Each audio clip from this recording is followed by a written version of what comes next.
సర్వం విశ్వమయం గ్రూప్ సభ్యులకు స్వాగతం సుస్వాగతం. ముందుగా మనందరికీ గురువు గారైన బ్రహ్మశ్రీ పత్రిజ గారు, అమ్మ స్వర్ణమాలాంబ గారికి కృతజ్ఞతలు తెలుపుకుంటూ, సతీ సమేత సప్తఋషుల అనుగ్రహంతో మరియు అవతార్ బాబాజీ గారి అనుగ్రహంతో, ఆది శంకరాచార్యుల అనుగ్రహంతో మరియు శైలేష్ మాస్టర్ యొక్క ఆశీస్సులతో ఈ రోజు సెషన్ మనము మొదలు పెడతాము. శ్రీ గురు చరిత్ర. శ్రీ గురు చరిత్ర అవును, శ్రీ గురు చరిత్ర నిత్య పారాయణ గ్రంథము, నిత్య పారాయణము. శ్రీ గురు చరిత్ర. గురువు అంటే మార్గదర్శకుడు మరియు నిపుణుడు, ఉపాధ్యాయుడు. అదే ఉత్తమ గురువు. ఉత్తమ గురువు అంటే ఆధ్యాత్మిక సాధనకు మరియు ముక్తి మార్గానికి మరియు మోక్ష మార్గములకు దారి చూపించేటటువంటి గురువే ఉత్తమ గురువు. పారాయణం. పారాయణం అంటే అయనం. పారాయణం అంతిమ లక్ష్యం చేరుకోవడానికి చేసేది పారాయణం. మనం గీతా పారాయణము మరియు వేద పారాయణము, పురాణాలు, భాగవతము మొదలైన గ్రంథాలను మనము పారాయణం చేస్తాం కదా. ఇది ఒక ఆధ్యాత్మిక మరియు పుణ్యమైన పనిగా భావిస్తారు. ఈ రోజు మనకి రాధా మేడం గారు శ్రీ గురు చరిత్ర నిత్య పారాయణ గ్రంథాన్ని 48వ అధ్యాయాన్ని చెప్పడానికి వస్తున్నారు. రాధా మేడం మీకు సర్వం విశ్వమయం గ్రూప్ తరపున స్వాగతం సుస్వాగతం. థ్యాంక్ యూ రమా మేడం, నాకు ఈ అవకాశం ఇచ్చినందుకు మీకు కృతజ్ఞతలు. శ్రీ గురు చరిత్ర నిత్య పారాయణ గ్రంథము రచయిత ఆచార్య శ్రీ ఎకిరాల భరద్వాజ గారు.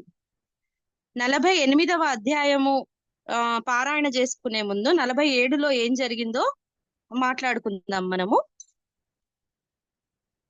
ఒకరోజు దీపావళి పండుగ ముందు గంధర్వపురానికి చుట్టుపక్కల ఉన్న 7 గ్రామాల నుంచి 7 భక్తులు, స్వామివారికి సన్నిహిత భక్తులు 7 వచ్చి స్వామివారిని దర్శించుకోవడానికి వచ్చి ఏం చెప్తారంటే, దీపావళి పండుగ ముందు వచ్చే ధనత్రయోదశి పర్వదినం రోజు వాళ్ళ దగ్గరికి వచ్చి భిక్షను స్వీకరించమని ఆహ్వానిస్తారన్నమాట స్వామివారిని.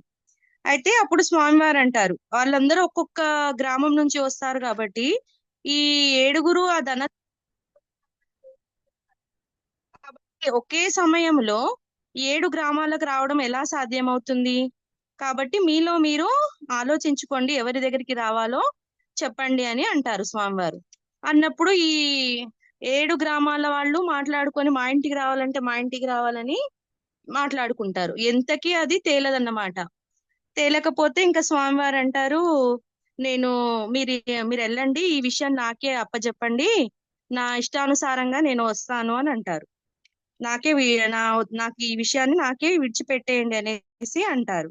అప్పుడు కొంతమంది ఏమంటారు, మేము పేదవారం కాబట్టి మా ఇంటికి మీరు రాకుంటే మేము ఉపేక్షించలేము, ఇంకోటి మేము మా ప్రాణాలను విడుస్తాము అనేసి అంటారన్నమాట. అక్కడ ఉన్న వాళ్ళందరూ ఒకరికొకరు అనుకుంటారు, స్వామివారు మా ఇంటికి రాకపోతే ఇంకా మేము నదిలో దూకి ప్రాణాలు విడుస్తామని.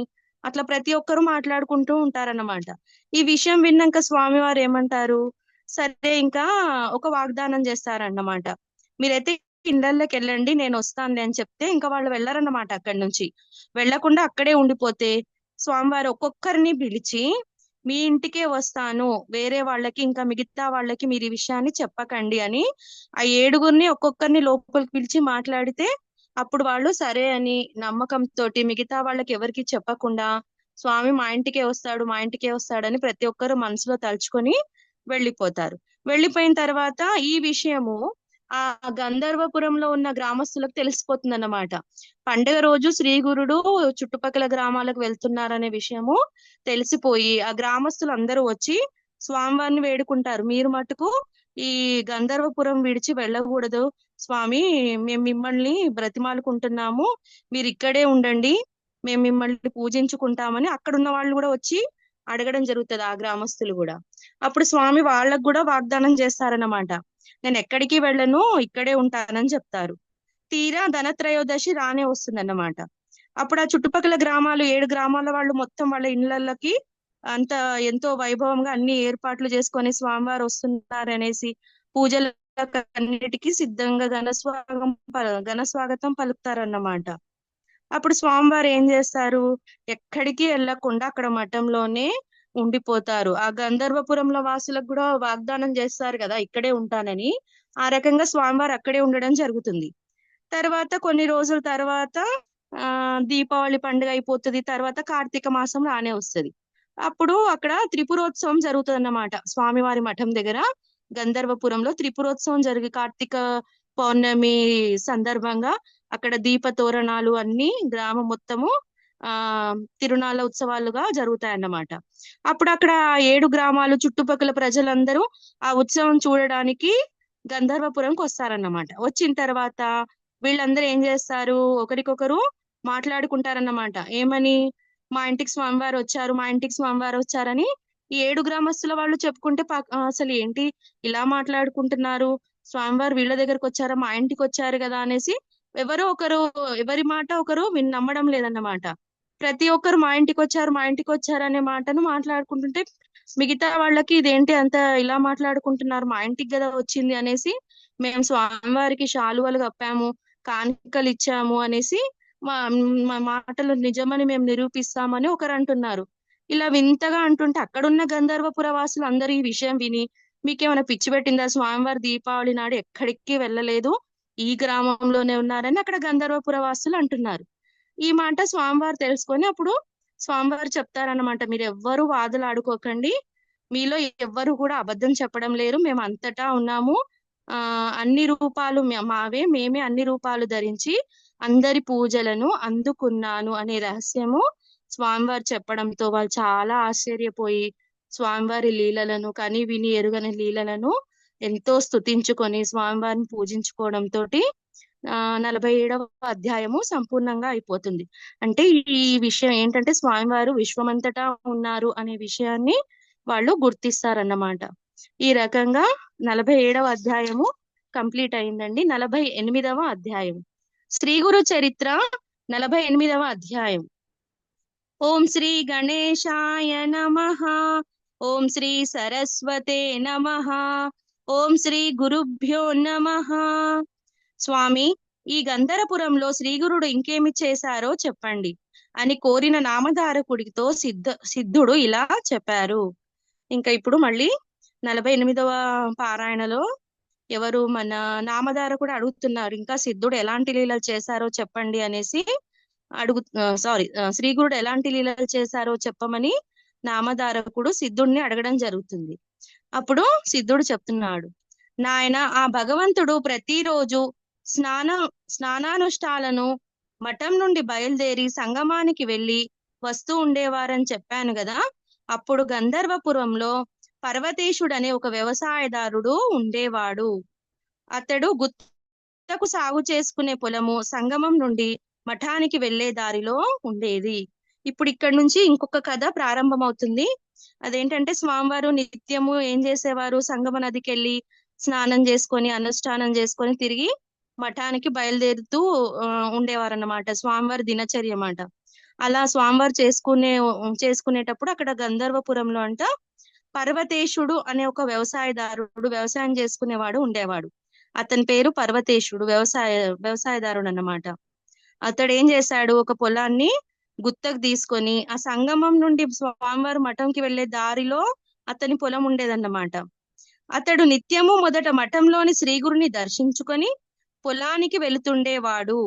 శ్రీగురుడు మఠం నుండి సంగమానికి వెళ్ళేటప్పుడు, తర్వాత మఠానికి తిరిగి వచ్చేటప్పుడు కనిపెట్టి పరుగున పోయి ఎంతో శ్రద్ధాభక్తులతో కొద్ది దూరం నుండే ఆయనకు నమస్కరించుకొని పోతుండేవాడు. అంటే స్వామివారు అక్కడ స్నానము అనుష్ఠానం చేసుకొని మఠానికి బయలుదేరడం, మళ్ళీ రావడం, ఇవన్నీ అతను గమనిస్తూ స్వామివారు వచ్చే టైంలో వెళ్ళి స్వామివారిని దర్శించుకొని స్వామివారికి దండం పెట్టుకునేడు వాడంట. ఎవరు? పర్వతేశుడనే వ్యవసాయదారుడు. సరే, ఇలా జరుగుతూ ఉంది. ఒక రోజు ఏమైంది, శ్రద్ధాభక్తులతో కొద్ది దూరం నుండే ఆయనను నమస్కరించుకొని పోతుండేవాడు.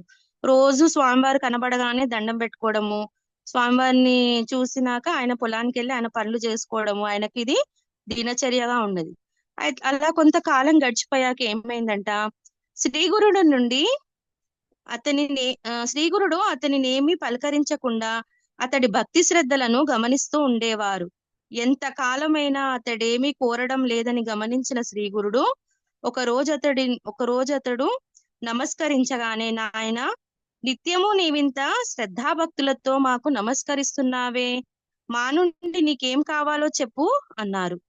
ఇలా చాలా కాలం గడిచిపోయిందన్నమాట. స్వామివారు వెళ్తూ ఉంటే దండాలు పెట్టుకోవడం, మళ్ళీ తిరిగి వస్తుంటే దండాలు పెట్టుకోవడం, ఇలా చేస్తూ ఉన్నాడు గాని ఎప్పుడు ఆయన స్వామివారి దగ్గరికి వెళ్ళి ఏం మాట్లాడేవాడు కాదన్నమాట. అప్పుడు స్వామివారే అతన్ని పిలిచి ఏమన్నాడు, నువ్వు ఇంత రోజు శ్రద్ధాభక్తులతో నాకు దండాలు పెడుతున్నావు, నమస్కరిస్తున్నావు కదా, నీకేం కావాలో చెప్పు అని అన్నాడంట. ఇంతకాలానికి తనకట్టి అవకాశం వచ్చినందుకు పర్వతేశుడు ఎంతో సంతోషించి చేతులు జోడించి, బాబు, నా పొలాన్ని స్వామివారు ఒక్కసారి చూచి అక్కడ తమ పాదం పెడితే మాకు మేలవుతుందని నా ఆశ అన్నాడు. ఏమన్నాడు? ఇంతకాలం తర్వాత శ్రీగురుడు అతన్ని పలకరించేసరికి ఎంతో సంతోషపడ్డాడంట పర్వతేశుడు. అప్పుడు స్వామివారి దగ్గరికి వెళ్ళి చేతులు జోడించి ఏమంటున్నాడు, ఒకసారి నా పొలానికి వచ్చి అక్కడ మీ పాదాన్ని పెట్టి నా పొలాన్ని చూస్తే నాకెంతో మేలవుతుంది అనేసి ఒక ఆశపడ్డాడంట. అది విన్నవించుకున్నాడు స్వామికి. అప్పుడు స్వామి, నాయన, నీ పొలంలో ఏమి పైరు వేశావు అని అడిగాడు. అతడు, అయ్యా, ఈ సంవత్సరము జొన్న వేశాను. రోజూ మీకు నమస్కరించుకుంటుంటే చేను బాగా పెరుగుతున్నది. ఇప్పుడిప్పుడే ధాన్యము పాలు పోసుకుంటుంది. తమ దయ వల్ల 2 నెలల్లో అది కోతకు సిద్ధమవుతుంది. కనుక మీ అమృత దృష్టితో ఆ చేనును చూస్తే మాకింత అన్నం పెట్టిన వారవుతారు. ఇంకా ఏమన్నాడు, ఇంకా నా పొలాన్ని ఒక్కసారి మీరు దర్శించాలి, మీరు కాలు పెట్టి ఒక్కసారి మీరు చూసారంటే నాకు మేలు జరుగుతుంది స్వామి అని వేడుకున్నాడంట శ్రీగురుణ్ణి. అప్పుడు స్వామివారు అడుగుతున్నారు, ఏమని అడుగుతున్నారు, అసలు ఇంతకీ నీ పొలంలో ఏ పైరు వేసావు అని అడుగుతున్నాడు, ఏం పండిస్తున్నావు అని అడిగితే అప్పుడు అతను చెప్తున్నాడు, ఈ సంవత్సరం నేను జొన్న వేశాను అని చెప్తున్నాడు. చెప్పి, రోజు మిమ్మల్ని దండం పెట్టుకోవడం వల్ల అది బాగా పెరుగుతుంది. ఇప్పుడిప్పుడే ఆ ధాన్యం కూడా పాలు పోసుకుంటుంది స్వామి. 2 నెలల్లో ఇంకా అది కోతకు కూడా సిద్ధమవుతుంది. ఒకసారి మీ అమృత దృష్టితోటి మీరు నా చేను చూస్తే నాకు కొంచెం మీ దృష్టి వల్లనే నేను ఇంకా సంతోషపడతాను, అది ఇంకా బాగా వృద్ధిలోకి వస్తుంది అనేసి దండం పెట్టుకొని, నాకు ఇంత అన్నం పెట్టిన వారు అవుతారు స్వామి, మీ అమృత దృష్టిని నా చేను పైన వేయండి అని వేడుకుంటున్నాడు అన్నమాట. ఎవరో శూద్రుడు ఏదో చెప్పాడులే అని తలచి నా మాట త్రోసి పుచ్చవద్దు, మీరే మా పాలిట రక్షకులు అని ప్రార్థించాడు. నేను ఒక చిన్న వ్యవసాయదారుని కదా అనేసి నా మాటని పక్కకు త్రోసి పుచ్చకండి, మీరే మాకు రక్షకులు కాబట్టి అని మీరే వచ్చి నన్ను అనుగ్రహించండి స్వామి అని వేడుకున్నాడన్నమాట. శ్రీగురుడు సరే పద చూచి వద్దాము అని చెప్పి అతనితో కూడా చేను వద్దకు వచ్చాడు. ఏపుగా పెరిగిన పైరును కలయ చూస్తూ, ఏమిరా, మేము చెప్పింది చేస్తానంటే ఒక మాట చెబుతాను అన్నాడు. ఆ రైతు తండ్రి, మీ మాట జవదాటుతానా, మా క్షేమం కోరి చెప్పేవారు మీరుగాక మరెవరున్నారు అనేసి అన్నాడు. ఇంకేం జరిగింది, స్వామివారు వచ్చారంట. ఆయన పొలంలోకి వచ్చేసి చూశాడన్నమాట. ఆయన పొలాన్ని చూసి అతనితో ఏం చెప్తున్నాడు, ఏపుగా పెరిగిందంట మొత్తం ఆ పైరును చూస్తూ, నేను చెప్పింది చేస్తావా, నేను ఒక మాట చెప్తాను అని అన్నారంట శ్రీగురుడు. అప్పుడు ఆ రైతు అంటున్నారు, స్వామి, మీ మాట నేను ఏమైనా జవదాటుతానా, మా క్షేమం కోరే కదా మీరు ఏదైనా చెప్తారు, మీరు ఎలా చెప్తే నేను అలా చేస్తాను అని అన్నాడంట. మీరొక మాట చెప్పిన తర్వాత నాకు వేరొక తలంపే ఉండదు. స్వామికి తెలియనిది ఏముంది, గురువాజ్ఞ విషయంలో నాకు మరే ఆలోచన లేదు అన్నాడు. ఆ యతివరేణ్యుడు, అలా అయితే మా మాట మీద నమ్మకం ఉంచి మేము మధ్యాహ్నము ఇటుగా వెళ్లే లోపల ఈ చేలోని పైరంతా కోయించు అని చెప్పి సంగమానికి వెళ్ళిపోయారు. ఏం చెప్పాడు స్వామి, నేనేం చెప్తే అది చేస్తావా అని అడిగాడు పొలంలోకి వచ్చి ఆ ఏపుగా పెరిగిన పైరుని చూస్తూ. అంటే అప్పుడు అతను ఏమన్నాడు, స్వామి, మీరు మా క్షేమం కోరేవారు, మీ మాట నేను జవదాటను, మీరు ఏం చెప్తే అదే చేస్తాను అని అన్నాడు కదా. అన్నప్పుడు స్వామి ఏమన్నారంట, ఇంకేమన్నాడు, గురువు ఆజ్ఞ నేను తప్పక పాటిస్తాను, ఇంకా అందులో ఎలాంటి సందేహం కూడా లేదు, నాకు ఇంకో మరో ఆలోచన లేదు అనేసి ఈ వ్యవసాయదారుడు అంటున్నాడు. పర్వతేశ్వరుడు అనే వ్యవసాయదారుడు స్వామివారితో అన్నప్పుడు ఆ స్వామి ఏం చెప్పాడంట, అయితే నా మాట మీద నమ్మకం ఉంచి నేను మధ్యాహ్నం ఇటుగా వెళ్లే లోపు ఈ పైరంతా కోయించి పెట్టు, ఇదంతా కోయించేస్తే అని చెప్పి స్వామివారు అక్కడ నుంచి సంగమానికి వెళ్ళిపోయారంట. మధ్యాహ్నం సమయంలో నేను అక్కడికి వెళ్లే లోపే ఇదంతా జరగాలని పైరంతా కోయించని చెప్పారంట స్వామివారు ఈ వ్యవసాయదారుడికి. ఆ పాలిగాపు వారి ఆజ్ఞను అక్షరాలా పాటించదలచి వెంటనే ఊరిలోనున్న ఆ పొలము ఆ స్వామి వద్దకు వెళ్లి ఆ మొదటి సంవత్సరము అతన్ని చెల్లించిన ప్రకారమే ఈ సంవత్సరం కూడా గుత్త చెల్లిస్తానని పైరు కోయడానికి అనుమతి పత్రము ఇవ్వమని కోరాడు. ఇంకేం జరిగింది, స్వామివారు అంతా కోయించమని చెప్పారు కదా, అప్పుడు ఇతను ఏం చేశారు, స్వామి మాటను పాటించడానికి వెంబడి ఊర్లోకి వెళ్ళాడన్నమాట. ఆ పొలం ఉన్న అతని దగ్గరికి వెళ్ళేసి మొదటి సంవత్సరం అతనికి వాళ్ళు కౌలుకి ఇస్తారు కదా, ఆ రకంగా గుత్తకి చెల్లించండి అనేసి పైరు కోయడానికి అనుమతి అడిగాడంట. కానీ ఆ ఏడాది పైరు ఎప్పటికంటే ఎక్కువగా పెరగడం వలన ఆ సామి అందుకు ఒప్పుకొనక ఆ మొదటి సంవత్సరం కంటే రెట్టింపు గుత్త చెల్లించేటట్లు ఒప్పించుకొని ఆ ప్రకారమే కాగితం రాయించుకొని పైరు కోతకు అనుమతించాడు. ఇంకా అతను ఏమన్నాడు, ఈసారి ఆ ఇంకా ఎక్కువగా పైరు కోతకు వచ్చింది కాబట్టి చాలా ఎక్కువ లాభం వస్తుంది కాబట్టి పోయినసారి ప్రకారంగా ఉండకూడదు, ఈసారి ఎక్కువ డబ్బు కావాలనేసి ఒక పత్రం రాయించుకున్నాడంట. అట్లా రాయించుకొని ఒప్పించుకుంటే ఇతను ఒప్పుకున్నాడంట. ఎవరు, పర్వతేశుడు. ఆ కాపు వెంటనే కూలీలను పిలుచుకొని పొలం వద్దకు వెళ్ళాడు. పైరుకు ఇంకా పాలు పెట్టే సమయంలోనే అతడు కోత కోయిస్తున్నాడేమో అని కూలీలు కూడా ఆశ్చర్యపోయారు. అయితే ఇంకా టైం ఉందంట ఈ పైరు మొత్తం కోయడానికి. అంత లోపే ఇతను ఎందుకు కోయిస్తున్నాడు అనేసి ఈ ఎవరైతే ఉన్నాడు కదా, వీళ్ళ ఈ పొలము యొక్క యజమాని ఉన్నాడు కదా, అతను పంపించిన కూలి వాళ్ళు అనుకుంటున్నారంట ఇంత తొందరగా ఎందుకు కోయిస్తున్నాడు, ఇంకా టైం ఉంది కదా అని వాళ్ళు ఆశ్చర్యపోతున్నారంట కూలీలు అక్కడికి వచ్చిన వాళ్ళు. కానీ తమకు కూలీ దక్కుతున్నదంత తలంపులో పనిలో దిగారు. ఇంకా మళ్ళీ వాళ్ళు ఏమనుకున్నారు, సరే మనకి ఏదో కూలీ దొరుకుతుంది కదా, చెప్పిన పని చేసుకొని వెళ్ళిపోతే అయిపోతుంది, ఇదంతా మనకి ఎందుకు అని ఆ కూలీ వాళ్ళందరూ వాళ్ళ పనిలో దిగిండ్రంట. అంతలో ఆ సంగతి తెలిసి అతని భార్య బిడ్డలు నెత్తి నోరు మొత్తుకుంటూ వచ్చి అతనికి అడ్డుపడ్డారు. ఈ విషయం ఎవరికి తెలిసింది, పర్వతేశ్వరుడి యొక్క భార్యకు తెలిసిందన్నమాట.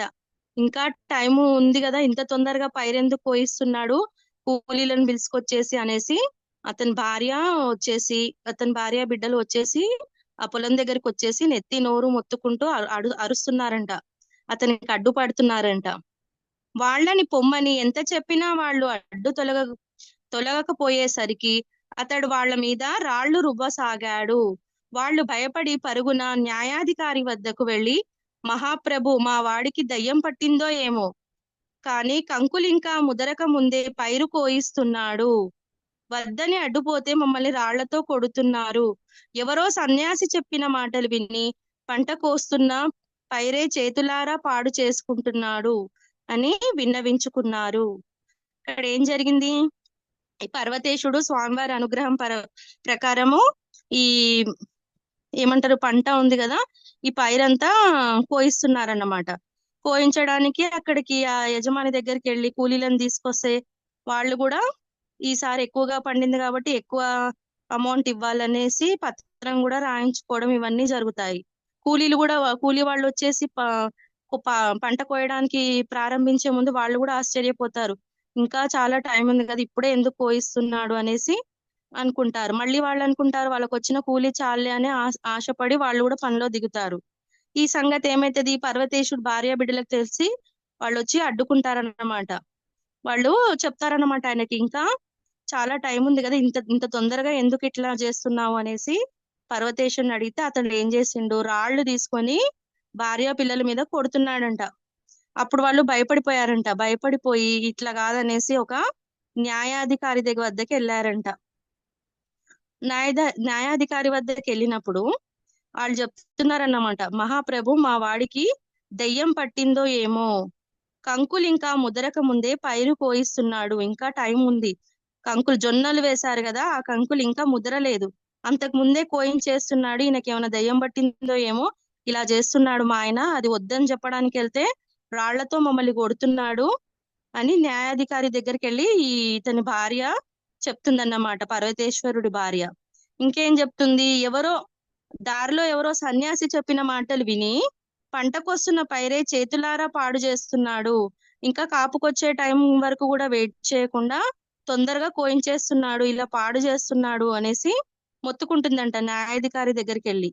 ఇంకొక నెల రోజుల్లో చేతికొస్తుందని మేము ఆశ పడుతుంటే ఆ కాస్త ఇలా నాశనం అయిపోతుంది, మీరైనా అతనిని నిగ్రహించండి అని గొల్లున ఏడ్చారు. ఆ న్యాయాధికారి, మీరు నాతో చెబితే నేనేమి చేయగలను, ఏమైనా చేయగలిగితే యజమానే చేయగలడు అని అతనితో చెప్పుకోండి అని చెప్పి వారిని పంపివేశాడు. ఇంకా వీళ్ళు ఏం చేశారు, న్యాయాధికారి దగ్గరికి వెళ్ళి చెప్తున్నారన్నమాట, ఆయన మా మాట వినట్లేదు, రాళ్ళు తీసుకొని కొడుతున్నాడు, ఇంకా ఒక నెల రోజులు టైం ఉంది, అంతలోగానే పంట అంతా పాడు చేస్తున్నాడు, మీరైనా చెప్పండి అనేసి వేడుకుంటారన్నమాట. వేడుకుంటే అతను ఏమంటాడు, నేనేం చేయగలుగుతాను, దానివల్ల నా దగ్గరకు వచ్చి చెప్తే ఏం ప్రయోజనము, ఆ పొలం యొక్క యజమాని ఎవరున్నారో ఆయనకి వెళ్ళి చెప్పండి అని పంపించి వేశాడన్నమాట ఈ న్యాయాధికారి. వాళ్ళు అప్పుడు ఆ పొలం యజమాని వద్దకు వెళ్ళి మొరపెట్టుకుంటే అతడు, వాడిష్టం, వాడేమి చేసుకుంటే నాకెందుకు, క్రిందటి సంవత్సరం కంటే రెట్టింపు గుత్త నాకు ఇచ్చేలా వ్రాయించుకున్నాడు, అయినా మీరంతగా గోల పెడుతున్నారు గనక మా మనిషిని పంపి వాడిని వారించడానికి ప్రయత్నిస్తాను. ఏం చెప్పాడంట ఈ యజమాని, ఇతని న్యాయాధికారి వల్ల పని జరగలేదు. ఇప్పుడు వీళ్ళు ఏం చేశారు, ఇంకా పొలం యొక్క యజమాని దగ్గరికి వెళ్ళారు. వెళ్ళి ఇక్కడ జరుగుతుందంతా చెప్తున్నారన్నమాట, మీరైనా కొంచెం మా వారిని ఆపమని చెప్పండి, ఇంకా టైం ఉంది, ఇట్లా చేస్తున్నాడు అని చెప్తే ఆయన ఏమంటాడు, క్రిందటి సంవత్సరం కంటే ఇంకా నాకు ఇంకా ఎక్కువ వస్తుంది కదా, గుత్తకిచ్చాడు కదా, అది రాయించుకున్నాడు కదా, కాబట్టి మీరు ఇంత గోల పెడుతున్నారు కాబట్టి మా మనుషులను పంపిస్తాను, అక్కడికి వెళ్ళి మీరు చూసుకోండి, మీరు అక్కడ వెళ్ళి ప్రయత్నించండి అనేసి పంపిస్తారన్నమాట ఈ పొలం యజమాని కొంతమంది అతని దగ్గర ఉన్న వారిని. ఒక మనిషిని పంపాడు. వీళ్ళు వచ్చి మొరబెట్టుకుంటే ఈ యజమాని ఏం చేస్తాడు, ఒక మనిషిని ఇచ్చి పంపిస్తాడన్నమాట. ఆ మనిషి పొలం వద్దకు వెళ్ళి అడ్డు చెప్పగానే ఆ సేద్యగాడు, ఏమయ్యా, కాగితం రాయించుకున్న ప్రకారము యజమాని నా నుండి ధాన్యం తీసుకోవాలి గాని నేనేమి చేసుకుంటే అతనికి ఎందుకు, ఆయనకు ఇవ్వవలసిన ధాన్యము మా ఇంటి గాదెలోనే ఉన్నది, అది చాలకుంటే వాటికి బదులు చెల్లించడానికి నా దగ్గర కావాల్సిన పశువులున్నాయి కదా అని చెప్పి అతనిని వెనకకు పంపివేశాడు. ఇంకేమైంది, యజమాని ఒక మనిషిని పంపించి, చూడు అక్కడ ఆయన ఏం చేస్తున్నాడో చూడు, ఆయన భార్య వచ్చి అంతగానం మొత్తుకుంటుంది కదా అని పంపిస్తే తీరా అతను వెళ్ళి అడుగుతున్నాడు అన్నమాట. ఆ మనిషి వెళ్ళి పొలం దగ్గరికి వెళ్ళి, నువ్వేం చేస్తున్నావు ఏంటి, ఇలా చేస్తున్నావు ఏంటి అని అడిగితే అప్పుడు ఈ పర్వతేశ్వరుడు ఏమని చెప్తున్నాడు, మీరు ఒక కాగితం రాయించుకున్న ప్రకారము మీకు ధాన్యము నేను ఇస్తానని చెప్పాను కదా, నేను ధాన్యం తీసుకోవాలి గాని నేనేం చేసుకుంటే నీకెందుకు, మీకు ఇవ్వవలసింది ఇవ్వాలి కదా, అంతే కదా, అది ఒకవేళ ఇవ్వకపోతే నా దగ్గర ఇంకా పశువులు కూడా ఉన్నాయి, వాటిని ఇస్తాను, అప్పటి వరకు మీరు ఆగాలి కదా, మీరు వచ్చి ఇట్లా ఎందుకు నన్ను విసిగిస్తున్నారు అనేసి ఈ పర్వతేశ్వరుడు చెప్తున్నాడు. చెప్పి అతన్ని మళ్ళీ వెనకకి పంపించేశాడంట. అంతటితో యజమాని ఊరుకున్నాడు. పర్వతేశుడు పైరు కోత త్వరగా పూర్తి చేయించి కొడవళ్ళు కట్టించి అవతల పెట్టించి శ్రీగురుని స్మరిస్తూ ఆయన సంగమం నుండి మఠానికి వెళ్లే దారిలో ఆయన రాకకై ఎదురు చూస్తూ కూర్చున్నాడు. ఇంకంతే, ఈయన ఏం చేశాడు, వచ్చిన యజమాని పంపించిన వ్యక్తిని కూడా పంపించేసిండు, నేను మీకు రాత రాయించుకున్నాను కదా, కాగితం రాయించుకున్న ప్రకారంగానే మీకు చేస్తాను, ఒకవేళ అది కాకపోతే నా దగ్గర ఉన్న పశువులనైనా నేను ఇస్తాను, అయినా మీరు ఎందుకు ఇలా వచ్చి నన్ను అడుగుతున్నారు, ఇది అన్ని మాట్లాడుకునే కదా మనం పని చేస్తున్నామని చెప్పి అతన్ని వెనకకి పంపిస్తాడన్నమాట.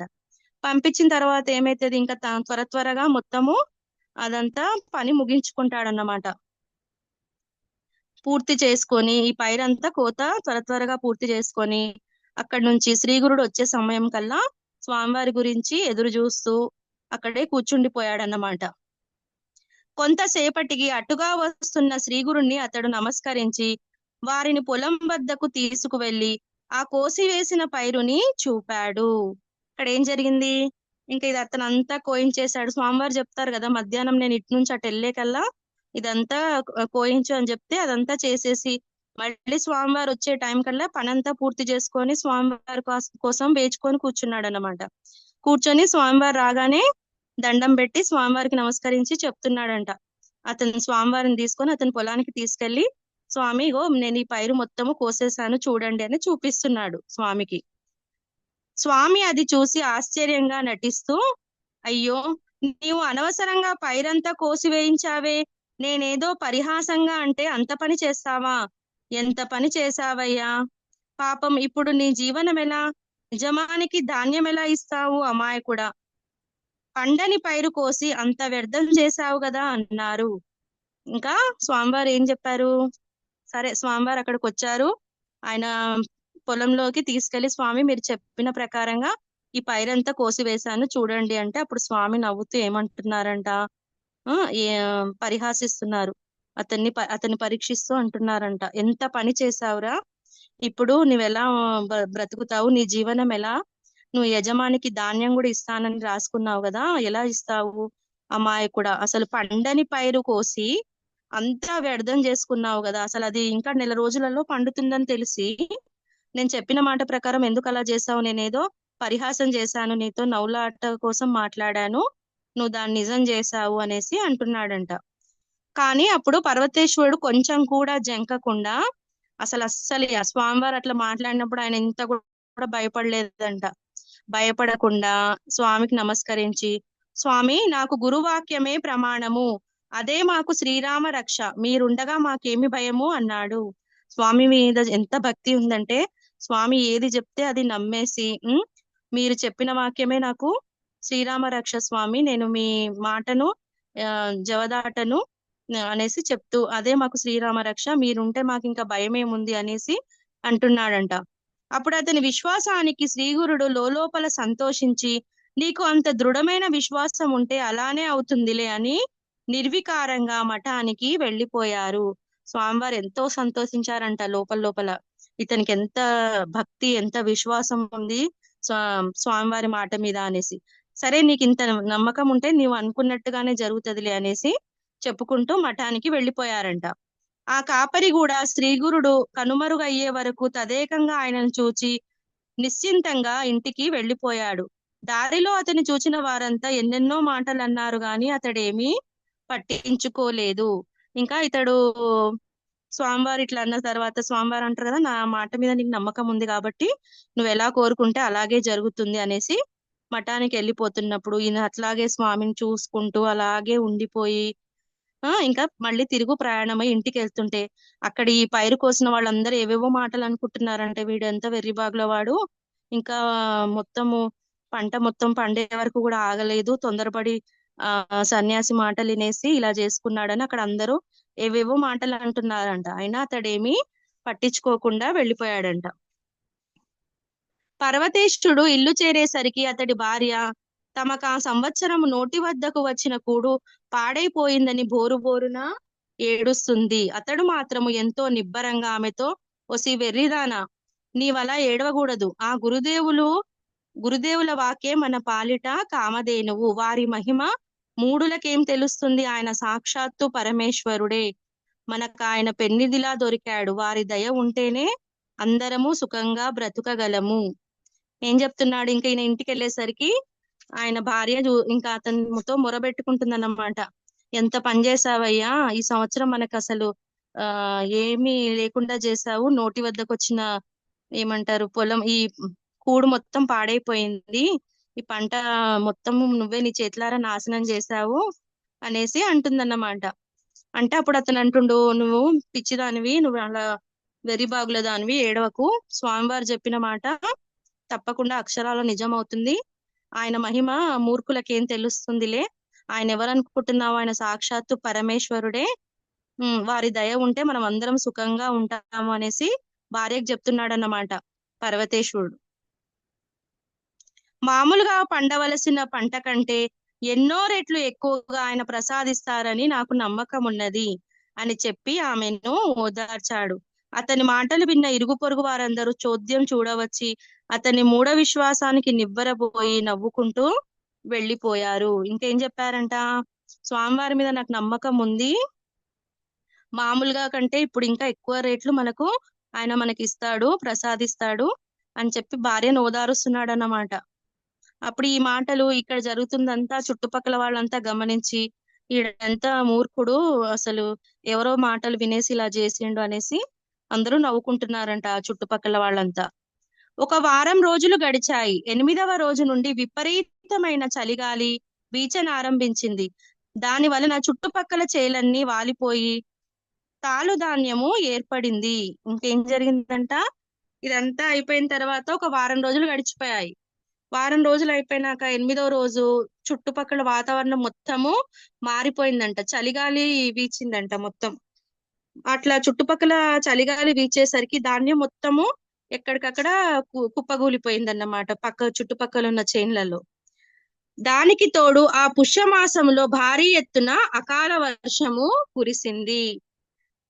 అంతటితోనే మిగిలిన పైరులన్నీ పూర్తిగా పాడైపోయాయి. ఇంకేం జరిగిందంట, ఈ చలిగాలి వీచడం తోటి అటు ఇటుగా మొత్తం ధాన్యం అంతా చెల్లా చెదురైంది. మళ్ళీ దానికి తోడు భారీ ఎత్తున వర్షాలు పడ్డాయంట అనుకోకుండా. ఆ సమయంలో అక్కడ వర్షాలు పడేసరికి ఆ చుట్టుపక్కల ఉన్న పైరులన్నీ పూర్తిగా పాడైపోయాయంట. ఆ వర్షంతో మొత్తము పంట పొలాలన్నీ పాడైపోయాయి. కానీ పర్వతేశుని పొలంలో మాత్రం కోయబడిన పైరు మొక్కలు మొదళ్ల నుంచి ఒక్కొక్క మొక్కకు 10-11 చొప్పున పిలకలు వచ్చాయి.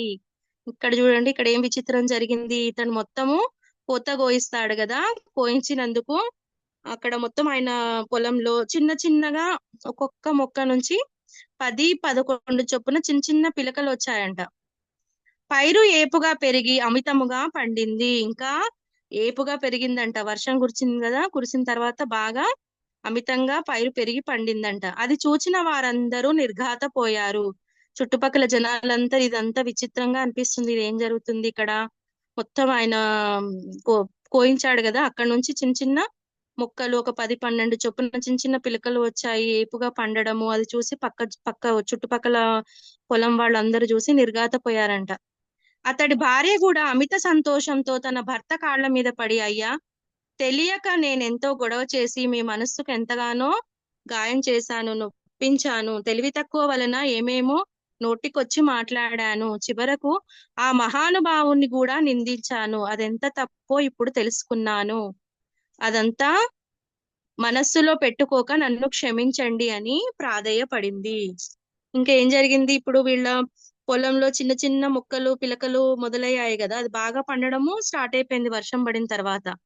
ఇంకా అదంతా చూసి తన భార్య పర్వతేశ్వరుడి దగ్గరకు వచ్చేసి అంటుందన్నమాట, మిమ్మల్ని ఇష్టం వచ్చినట్టుగా మాటలు అన్నాను, నన్ను క్షమించండి, నా తెలివి తక్కువతనానికి నన్ను క్షమించండి, మీతో పాటు ఆ స్వామిని కూడా నిందించాను, అదెంత తప్పో ఇప్పుడు తెలుసుకున్నాను, అవన్నీ మనసులో పెట్టుకోకండి, నన్ను క్షమించండి అనేసి ప్రాధేయపడుతుందన్నమాట పర్వతేశ్వరుడి భార్య. అప్పుడు ఆ భార్యాభర్తలు ఆ పొలానికి నమస్కరించుకొని భూమి పూజ చేసి శ్రీగురుని వద్దకు వెళ్లి ఆయన పాదాల మీద పూలు వేసి నమస్కరించుకున్నారు. స్వామి నవ్వి, ఏమిటి విశేషము అన్నారు. ఆ దంపతులు నమస్కరించి, స్వామి, మీ దయ వల్ల మేము కోరిన దానికంటే ఫలితం ఎంతగానో ఎక్కువ వచ్చింది, మిమ్మల్ని మించిన కామధేనువు సత్యమూర్తి భూమి మీద ఇంకెవరున్నారు. ఆ ఇక్కడ వీళ్ళిద్దరు ఏం చేశారు, ఎంతో సంతోషపడ్డారన్నమాట.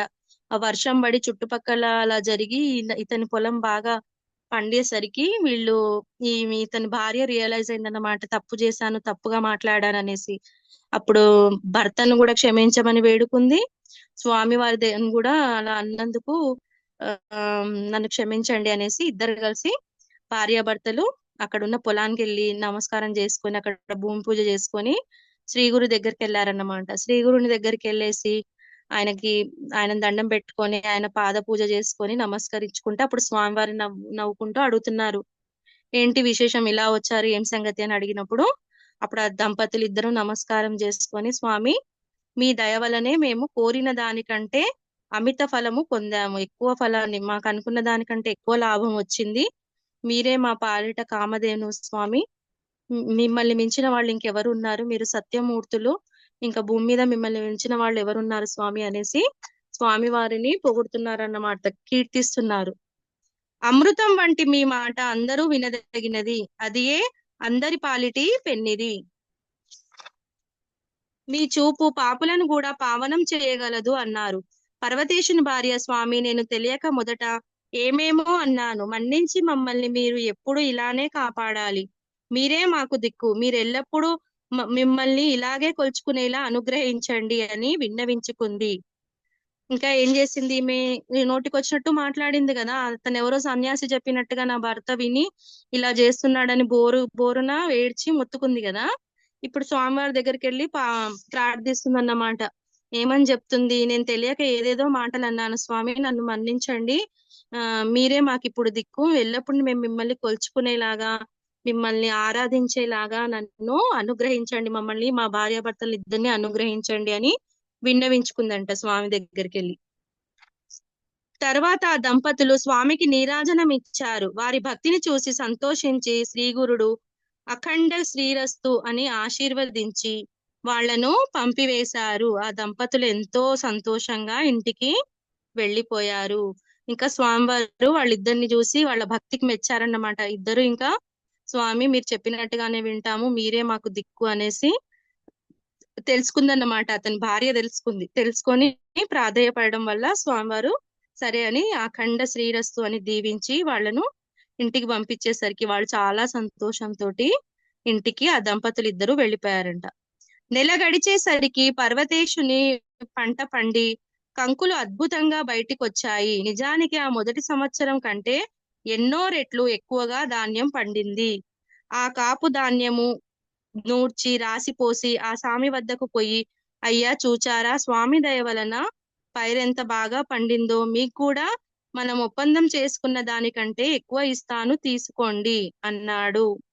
ఇంకేమైంది? స్వామివారిని దర్శనం చేసుకొని స్వామివారితోటి ఆశీర్వాదం తీసుకొని వీళ్ళిద్దరు ఇంటికి వెళ్ళిపోయేసరికి దంపతులు ఇద్దరు ఇంటికి వెళ్ళిపోయారు.